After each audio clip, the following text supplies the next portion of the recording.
നമസ്കാരം, ഞാൻ ഡോക്ടർ ഭാഗ്യ, ക്യൂ1 health കെയറിലെ ayurvedic physician.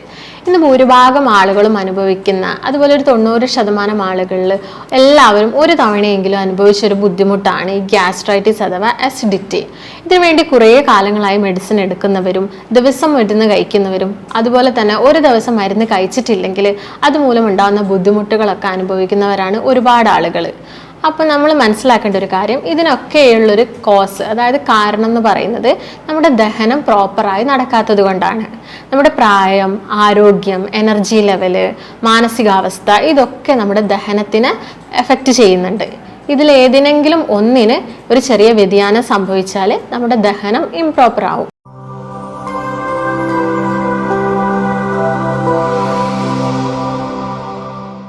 ഇത് മെയിനായിട്ട് 2 രീതിയിലാണ് ആളുകളിൽ കണ്ടുവരുന്നത്. ഒന്ന് അക്യൂട്ട് കണ്ടീഷനും ഒന്ന് ക്രോണിക്കും. അക്യൂട്ട് കണ്ടീഷൻ എന്ന് പറയുന്നത് പെട്ടെന്ന് വരുന്ന ഒരവസ്ഥയാണ്, അതായത് സഡൻ ആയിട്ട് ആളുകളിൽ കണ്ടുവരുന്ന ഒരവസ്ഥയാണ്. അതായത് എന്തെങ്കിലും പെയിൻ കില്ലേഴ്സോ അല്ലെങ്കിൽ നോൺ സ്റ്റിറോയിഡൽ ആൻറ്റി ഇൻഫ്ലമേറ്ററി ഡ്രഗ്സോ കോർട്ടിക്കോസ്റ്റീറോയിഡ്സോ ഇവയൊക്കെ എടുക്കുന്ന ആളുകളിൽ പെട്ടെന്ന് വരുന്നൊരു അവസ്ഥയാണ് അക്യൂട്ട് കണ്ടീഷൻ എന്ന് പറയുന്നത്. ക്രോണിക് ഗ്യാസ്ട്രൈറ്റിസ് എന്ന് പറയുന്നത് കുറേ കാലത്തായിട്ടുള്ള ഇൻഫെക്ഷൻ അല്ലെങ്കിൽ ഇൻഫ്ലമേഷൻ കാരണം സ്റ്റൊമക്കിൻ്റെ ലൈനിങ്ങിനൊക്കെ ബാധിക്കുന്നത്.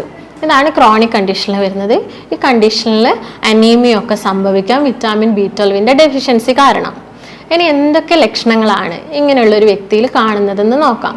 കൂടുതലായിട്ടും കണ്ടുവരുന്നത് നെഞ്ചരിച്ചിൽ, വയറ്റുന്നുണ്ടാവുന്ന വേദന, വയറ്റുന്നൊരു പുകച്ചിൽ, അതുപോലെ തൊണ്ടയിൽ ഇറിറ്റേഷന്, വായയിൽ ചെറിയ ചെറിയ അൾസേഴ്സ് അല്ലെങ്കിൽ പുണ്ണൊക്കെ ഉണ്ടാവുന്നത്. ചില ആളുകളിലാണെങ്കിൽ കഫം പതഞ്ഞിട്ട് ഛർദ്ദിക്കുന്ന മാതിരി തോന്നുക, അതുപോലെ ഛർദ്ദിക്കുക ചെയ്യുക. ചില ആളുകളിലാണെങ്കിൽ പുളിച്ച് തേട്ടി വരിക. ഇതൊക്കെയാണ് കൂടുതലായിട്ട് നമ്മൾ കണ്ടുവരുന്ന ലക്ഷണങ്ങൾ. ഇനി ഇങ്ങനെയുള്ള ആളുകൾ എന്തൊക്കെ കാര്യങ്ങൾ ശ്രദ്ധിക്കണമെന്ന് നമുക്ക് നോക്കാം. ഞാൻ പറഞ്ഞു കഴിഞ്ഞു, അസിഡിറ്റി പോലുള്ള അസുഖങ്ങൾ വരാനുള്ള കാരണം നമ്മുടെ പ്രോപ്പറായിട്ടുള്ളൊരു ഡൈജഷൻ നടക്കാത്തത് കൊണ്ടാണെന്ന്. അപ്പോൾ നമ്മൾ ഭക്ഷണം കഴിക്കുമ്പോൾ എന്തൊക്കെ കാര്യങ്ങൾ ശ്രദ്ധിക്കണം? ഭക്ഷണം നന്നായിട്ട് ചവച്ചരച്ച് കഴിക്കാൻ നോക്കുക. അതോടൊപ്പം തന്നെ ഭക്ഷണം കഴിച്ച പാടെ വെള്ളം കുടിക്കുന്ന ശീലം ഉണ്ടെങ്കിൽ അത് ഒഴിവാക്കുക. ഭക്ഷണം കഴിച്ച പാടെ വെള്ളം കുടിക്കുമ്പോൾ നമ്മുടെ ദഹനരസങ്ങളുടെ ആക്ഷൻ കുറയും, അതായത് അവരുടെ വീര്യം കുറഞ്ഞിട്ട് അവർ ഭക്ഷണമായിട്ട് മിക്സപ്പ് ചെയ്യുന്ന സമയത്ത് പെട്ടെന്ന് ദഹനം നടക്കില്ല. അതുകൊണ്ട് ഭക്ഷണം കഴിച്ച പാടെ വെള്ളം കുടിക്കരുത്. ഒരു 45 മിനിറ്റ്സോ അല്ലെങ്കിൽ 1 അവറോ കഴിഞ്ഞിട്ട് വെള്ളം കുടിക്കാൻ നോക്കുക. അതുപോലെ തന്നെ ഭക്ഷണം കഴിച്ച പാടെ കുളിക്കുന്നത് അതൊരു നല്ല ശീലമല്ല. നമ്മൾ ഓഫീസിൽ പോകുന്ന ആൾക്കാരൊക്കെ ആണെങ്കിൽ രാവിലെ പെട്ടെന്ന് ഭക്ഷണം കഴിച്ചിട്ട് കുളിക്കും. അതുപോലെ ഈവനിങ് ജോലി കഴിഞ്ഞ് വന്നിട്ട് ക്ഷീണം കൊണ്ട് ആദ്യം ഭക്ഷണം കഴിക്കും, എന്നിട്ട് പോയിട്ട് കുളിക്കും. അതൊക്കെ ദഹനത്തെ വളരെ സ്ലോ ആക്കും. പിന്നെ ശ്രദ്ധിക്കേണ്ട ഒരു കാര്യമാണ് ഭക്ഷണത്തോടൊപ്പം ചായ കുടിക്കുന്നത്. ചായയിൽ ടാനിൻ എന്ന് പറഞ്ഞൊരു ഘടകമുണ്ട്. ഇത് നമ്മൾ പ്രോട്ടീൻസും അയേൺസും ഒക്കെ ആയിട്ട് മിക്സ് ആവും. ഇത് കാരണം എന്താവും? ദഹനം വളരെ സ്ലോ ആവും. അപ്പോൾ ഭക്ഷണത്തോടൊപ്പം ചായ കുടിക്കുന്ന ശീലം ഉണ്ടെങ്കിൽ അത് പൂർണ്ണമായിട്ടും ഒഴിവാക്കുക. പിന്നെ ഭക്ഷണം കഴിച്ച പാടെ കിടക്കുന്നതും ദഹനത്തെ സ്ലോ ആക്കും. പിന്നെ നമ്മൾ ശ്രദ്ധിക്കേണ്ട ഒരു കാര്യം കോമ്പിനേഷൻ ഓഫ് ഫുഡാണ്. അതായത് വിരുദ്ധ ആഹാരം മാക്സിമം ഒഴിവാക്കുക. പുളിയുള്ള ഫ്രൂട്ട്സും അതുപോലെ മധുരമുള്ള ഫ്രൂട്ട്സും ഒരുമിച്ച് കഴിക്കുന്ന ശീലം ഉണ്ടെങ്കിൽ അത് ഒഴിവാക്കുക. അതുപോലെ പുളിയുള്ള ഫ്രൂട്ട്സും എന്തെങ്കിലും പാലോ അല്ലെങ്കിൽ ഡയറി പ്രൊഡക്ട്സോ ഒക്കെ ഒരുമിച്ച് കഴിക്കുന്ന ശീലം ഉണ്ടെങ്കിലും അതും പൂർണ്ണമായിട്ട് ഒഴിവാക്കുക. അതുപോലെ രാത്രി സമയത്ത് തൈര് കഴിക്കുന്ന ആളുകളാണെങ്കിൽ അത് മാക്സിമം ഒഴിവാക്കാൻ ശ്രദ്ധിക്കുക.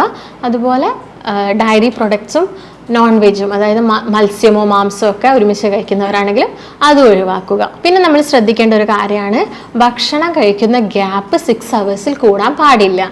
അതായത് ഇപ്പം രാവിലെ ഭക്ഷണം കഴിച്ച് ഒരു 8 മണിക്ക് ഭക്ഷണം കഴിച്ചാൽ ഉച്ചക്കത്തെ ലഞ്ച് എന്ന് പറയുന്നത് ഒരു 2 മണിയുടെ ഉള്ളിൽ തന്നെ കഴിച്ചിരിക്കണം.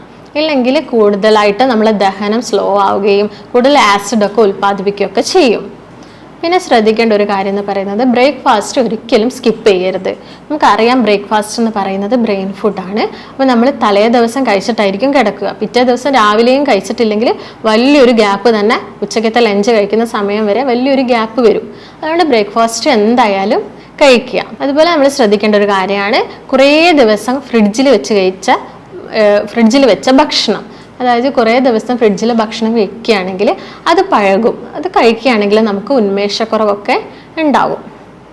അപ്പം ഭക്ഷണം കഴിക്കുമ്പോൾ നമ്മൾ ഇത്രയും കാര്യങ്ങൾ ശ്രദ്ധിക്കണം. ഇനി അസിഡിറ്റി അല്ലെങ്കിൽ ഗ്യാസ്ട്രൈറ്റിസ് നമ്മൾ കറക്റ്റ് സമയത്ത് ട്രീറ്റ് ചെയ്തിട്ടില്ലെങ്കിൽ എന്തൊക്കെ കോംപ്ലിക്കേഷൻസ് ആണ് ഉണ്ടാവുന്നതെന്ന് നോക്കാം.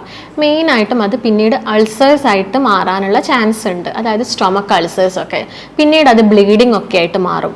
അത് ഇന്റേണൽ ബ്ലീഡിങ്സ് എന്ന് പറയുമ്പോൾ ശരീരം മുഴുവൻ, അതായത് നമ്മുടെ എല്ലാ ഓർഗൻസിലോട്ടും ബ്ലീഡിങ്സ് ഒക്കെ ഉണ്ടാവാനുള്ള ചാൻസ് ഉണ്ട്. അത് പിന്നെ ചില മാലിഗ്നന്റ് കണ്ടീഷനിലോട്ടൊക്കെ നയിക്കും. അപ്പം അത് ഒന്നാമത് അൾസർ ആവാനുള്ള കാരണമാണ് മെയിൻ ആയിട്ടുള്ള ഒരു കോംപ്ലിക്കേഷൻസ് എന്ന് പറയുന്നത്. പിന്നെ ഞാൻ പറഞ്ഞു ബ്ലീഡിങ് ഉണ്ടാവാനുള്ള ചാൻസ് ഉണ്ടെന്ന്. അത് കാരണം അനീമിയ ഒക്കെ സംഭവിക്കാം ശരീരത്തിൽ. അതുമൂലം ഹാർട്ട് പാൽപിറ്റേഷൻസ് കൂടാം, ഷോർട്ട്നെസ് ഓഫ് ബ്രെത്ത് ഉണ്ടാവാം, അതായത് ശ്വാസം മുട്ടോ അല്ലെങ്കിൽ ശ്വാസ തടസ്സമൊക്കെ കൂടുതലായിട്ട് കാണാം. ചില ആളുകളിൽ നമ്മൾ വൊമിറ്റിംഗ് ഒക്കെ കാണാറുണ്ട്. ഈ വൊമിറ്റിംഗ് ഉള്ളത് കാരണം ഡീഹൈഡ്രേഷൻ ഒക്കെ സംഭവിക്കാം. ഇത്രയൊക്കെയാണ് ആളുകളിൽ കൂടുതലായിട്ടും കണ്ടുവരുന്ന കോംപ്ലിക്കേഷൻസ്. അപ്പോൾ ഇതിനു വേണ്ടി നമുക്ക് ചെയ്യാൻ പറ്റുന്ന കുറച്ച് ഇൻവെസ്റ്റിഗേഷൻസ് എന്തൊക്കെയാണെന്ന് നോക്കാം. മെയിനായിട്ട് നമ്മൾ ബ്ലഡ് ടെസ്റ്റ് ചെയ്യുന്നു. അതിൽ CBC കംപ്ലീറ്റ് ബ്ലഡ് കൗണ്ട്, എത്ര ഇൻഫെക്ഷൻ എത്ര ഉണ്ട് എന്നൊക്കെ മനസ്സിലാക്കാൻ വേണ്ടിയിട്ട് നമ്മൾ CBC ചെയ്യുന്നു.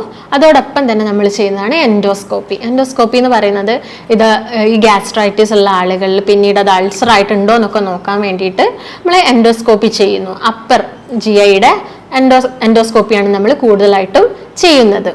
അതോടൊപ്പം നമ്മൾ ചെയ്യുന്നു ലിവറിൻ്റെ function test, kidney function test, അതുപോലെ പാൻക്രിയാസ്, ഗോൾ ബ്ലാഡർ, ഇതിൻ്റെയൊക്കെ ഫങ്ഷൻ ടെസ്റ്റ് നമ്മൾ ചെയ്യുന്നുണ്ട്. കാരണം ഇത് മറ്റുള്ള ഓർഗൻസിലോട്ടും പിന്നീട് ബ്ലീഡിംഗ് ഒക്കെ ഉണ്ടാവാനുള്ള ചാൻസ് കൂടുതലാണ്. ഇനി എന്തൊക്കെ ഭക്ഷണങ്ങളാണ് നമ്മൾ ഉൾപ്പെടുത്തേണ്ടത്, ഏതൊക്കെ ഭക്ഷണങ്ങളാണ് നമ്മൾ ഒഴിവാക്കേണ്ടത് എന്നതിനെക്കുറിച്ച് നോക്കാം. അപ്പോൾ ഏതൊക്കെ ഭക്ഷണങ്ങളാണ് നമ്മൾ ഒഴിവാക്കേണ്ടതെന്ന് നോക്കാം. കൂടുതലായിട്ടും അജിനോമോട്ടോസ് അടങ്ങിയ ഈ fast food, junk food, prepared ഫുഡൊക്കെ അതിൻ്റെയൊക്കെ ഉപയോഗം മാക്സിമം ഒഴിവാക്കുക. അതുപോലെ തന്നെ soft drinks, packaged foods, bakery items, മൈദയൊക്കെ കൂടുതൽ ഉപയോഗിച്ചുണ്ടാക്കുന്ന ഭക്ഷണങ്ങൾ, ഇവയൊക്കെ ഉപയോഗിക്കുന്നത് കുറയ്ക്കാൻ ശ്രദ്ധിക്കുക. അതോടൊപ്പം തന്നെ നിങ്ങൾ ശ്രദ്ധിക്കേണ്ട ഒരു കാര്യമാണ് വെറും വയറ്റിൽ പുളിയുള്ള ഭക്ഷണങ്ങളൊന്നും കൂടുതലായിട്ടും കഴിക്കരുത്. അതുപോലെ തണുത്ത ഭക്ഷണം കഴിക്കുന്നത് മാക്സിമം ഒഴിവാക്കുക. ഒരു ചെറിയ ചൂടോട് കൂടി വേണം ഭക്ഷണങ്ങളൊക്കെ കഴിക്കാൻ. പിന്നെ അതുപോലെ തന്നെ ടൊമാറ്റോ സോസ് ഉപയോഗിച്ചിട്ടുള്ള കറികൾ, കെച്ചപ്പ്, ഇതിൻ്റെയൊക്കെ ഉപയോഗം പരമാവധി കുറയ്ക്കുക. ഇനി എന്തൊക്കെ ഭക്ഷണങ്ങൾ ഉൾപ്പെടുത്തണമെന്ന് നോക്കാം. പ്രോബയോട്ടിക്സ് അടങ്ങിയ തൈര്, മോര്, അതുപോലെ സംഭാരം, യോഗട്ട്സ്, ഇവയൊക്കെ കൂടുതലായിട്ടും ഭക്ഷണത്തിൽ ഉൾപ്പെടുത്തുക. നമുക്കറിയാം എന്താണ് ഈ പ്രോബയോട്ടിക്സ് നമ്മുടെ ശരീരത്തിൽ ചെയ്യുന്നതെന്ന്. ഒരു ഗട്ട് മൈക്രോബയോമിൻ്റെ ഹെൽത്തിന് വേണ്ടിയിട്ട് ഇവർ വലിയൊരു പ്രധാന പങ്ക് വഹിക്കുന്നുണ്ട്. അതായത് നല്ല ബാക്ടീരിയാസിൻ്റെ ഗ്രോത്തിന് വേണ്ടിയിട്ടാണ് പ്രോബയോട്ടിക്സ് നമ്മൾ കഴിക്കുന്നത്. ഇപ്പം തലേ ദിവസത്തെ ചോറ് വെള്ളത്തിലിട്ട് വെച്ചിട്ട് നമുക്ക് പിറ്റേ ദിവസം രാവിലെ തൈരിൻ്റെ കൂടെയൊക്കെ മിക്സ് ചെയ്ത് കഴിക്കുന്നത് നല്ലതാണ്. നല്ലൊരു ഗട്ട് മൈക്രോബയോം ഹെൽത്തിന് വേണ്ടിയിട്ട് നമുക്ക് കഴിക്കാവുന്നതാണ്. അതുപോലെ തന്നെ ഈ അസിഡിറ്റി ഒക്കെ കൂടുതലായിട്ട് വരുന്ന ആളുകളാണെങ്കിൽ ഭക്ഷണം കഴിക്കുന്നതിന് മുമ്പ് വലിയ ജീരകമോ അല്ലെങ്കിൽ പെരുംജീരകമോ അല്ലെങ്കിൽ ഒരു കഷ്ണം ഇഞ്ചിയൊക്കെ ചവച്ച് കഴിക്കാവുന്നതാണ്. അല്ലെങ്കിൽ ഇഞ്ചി ഇട്ട് തിളപ്പിച്ച വെള്ളം കുടിക്കാം ഭക്ഷണം കഴിച്ചതിന് ശേഷം. അതുപോലെ ജീരകം വറുത്ത വെള്ളമൊക്കെ കുടിക്കാവുന്നതാണ്. അതൊക്കെ ഭക്ഷണം കഴിച്ചതിന് ശേഷം ഇടയ്ക്കിടയ്ക്ക് കഴിക്കാവുന്നതാണ്. അതുപോലെ തന്നെ ശ്രദ്ധിക്കേണ്ട ഒരു കാര്യമാണ്, ഭക്ഷണത്തോടൊപ്പം തന്നെ നമ്മൾ ഇമ്പോർട്ടൻസ് കൊടുക്കേണ്ട മറ്റൊരു കാര്യമാണ് ഉറക്കം എന്ന് പറയുന്നത്. അതായത് ഒരു 6 to 7 hours വരെ നമ്മൾ ഡെയിലി ഉറങ്ങണം. അങ്ങനെയാണെങ്കിൽ മാത്രമേ ഡൈജഷനൊക്കെ പ്രോപ്പറായിട്ട് നടന്നിട്ട് ഒരു പ്രോപ്പർ മലശോധനയൊക്കെ ഉണ്ടാവുള്ളൂ. അതുപോലെ തന്നെ ദഹനം പ്രോപ്പർ ആവാൻ നമ്മൾ ഒരു ദിവസം ഒരു 45 minutes ഒക്കെ വ്യായാമം ചെയ്യുന്നതും നല്ലതായിരിക്കും. അപ്പോൾ ഇത്രയും കാര്യങ്ങളൊക്കെ നമ്മൾ ശ്രദ്ധിക്കുകയാണെങ്കിൽ നമുക്ക് ഈ ഗ്യാസ്ട്രൈറ്റിസ് അല്ലെങ്കിൽ അസിഡിറ്റി മൂലമുള്ള പ്രശ്നങ്ങളൊക്കെ ഒരു പരിധി വരെ കുറയ്ക്കാൻ സഹായിക്കും. അപ്പം ഇത്തരം കംപ്ലയിൻസ് ഒക്കെ ആയിട്ട് പേഷ്യൻസ് നമ്മുടെ ക്ലിനിക്കിൽ വരികയാണെങ്കിൽ നമ്മൾ അവരുടെ കണ്ടീഷനൊക്കെ മനസ്സിലാക്കിയിട്ട് അവരെ നന്നായിട്ട് അനാലിസിസ് ചെയ്തിട്ട് അവർക്കൊരു പ്രോപ്പർ ഡയറ്റും അതുപോലെ തന്നെ പ്രോപ്പർ മെഡിക്കേഷൻസും ഒക്കെ നമ്മൾ നൽകുന്നതാണ്. അപ്പോൾ നിങ്ങൾക്ക് എന്തെങ്കിലും സംശയങ്ങളോ കാര്യങ്ങളോ ഉണ്ടെങ്കിൽ താഴെ കാണുന്ന നമ്പറുമായിട്ട് ബന്ധപ്പെടാവുന്നതാണ്. നമുക്ക് മറ്റൊരു വീഡിയോ ആയിട്ട് വീണ്ടും കാണാം. നന്ദി.